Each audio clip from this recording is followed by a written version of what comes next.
Voici un vidéo explicatif sur la réflexion. La réflexion sera faite en 3 étapes. Étape 1.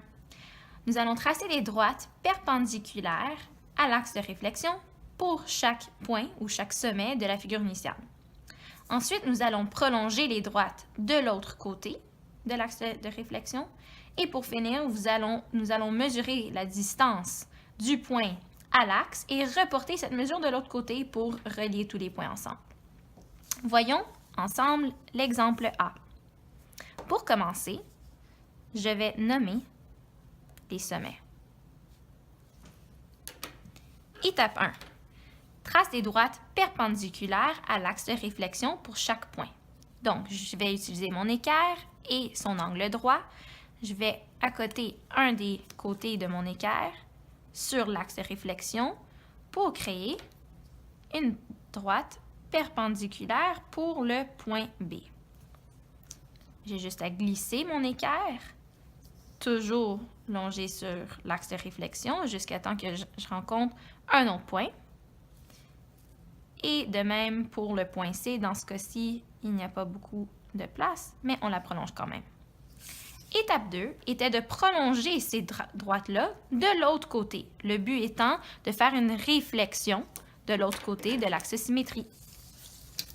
Donc, tu peux utiliser n'importe quel côté de ta règle et vous avez juste à le prolonger de l'autre bord, toujours en gardant des lignes pointillées pour ne pas se mélanger.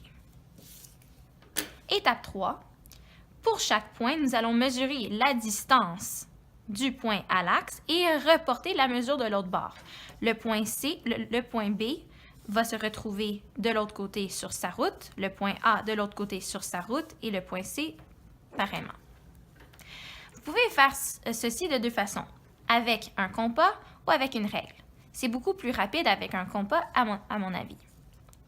Donc, je me place la pointe sèche sur l'axe et j'ouvre mon compas jusqu'à ce que j'ai la bonne distance au point. Je viens reporter de l'autre côté. Et je nommerai ce point